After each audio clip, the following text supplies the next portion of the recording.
বঙ্গোপসাগরে সৃষ্ট গভীর নিম্নচাপের প্রভাবে বৃহস্পতিবার উপকূলীয় এলাকা সহ দেশের বিভিন্ন স্থানে শুরু হয় বৃষ্টি ও ঝোড়ো হাওয়া। এতে প্লাবিত হয় উপকূলীয় অঞ্চলের বিভিন্ন নিচু এলাকা।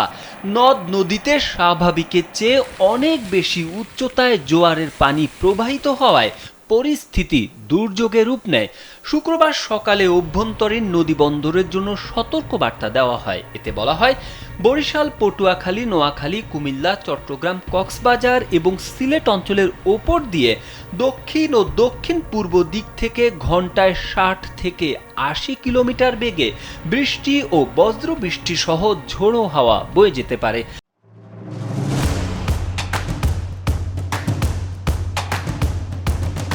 এসব এলাকার নদীবন্দরকে ২ নম্বর হুঁশিয়ারি সংকেত দেখাতে বলা হয়েছে। এছাড়া দেশের অন্যত্র একই দিক থেকে ঘন্টায় ৪৫ থেকে ৬০ কিলোমিটার বেগে বৃষ্টি ও বজ্রবৃষ্টি সহ অস্থায়ীভাবে দমকা ও ঝোড়ো হাওয়া বয়ে যেতে পারে। এসব এলাকার নদীবন্দরকে ১ নম্বর নৌ সতর্ক সংকেত দেখাতে বলা হয়েছে। এদিকে বঙ্গোপসাগরে সৃষ্ট গভীর নিম্নচাপটি বর্তমানে উত্তর ও উত্তর পূর্ব দিকে সরে গিয়ে দুর্বল হয়ে পড়েছে। শুক্রবার সকালে এটি স্থল নিম্নচাপ আকারে টাঙ্গাইল ও তৎসংলগ্ন এলাকায় অবস্থান করছিল।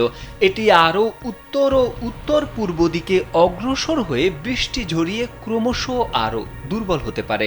তবে মৌসুমী বায়ু সচল থাকায় সমুদ্র বন্দরগুলোতে ৩ নম্বর স্থানীয় সতর্ক সংকেত বহাল রয়েছে, যার আওতায় উত্তর বঙ্গোপসাগরে অবস্থানরত সকল মাছ ধরার নৌকা ও ট্রলারকে পরবর্তী নির্দেশ না দেওয়া পর্যন্ত নিরাপদ আশ্রয়ে থাকতে বলা হয়েছে।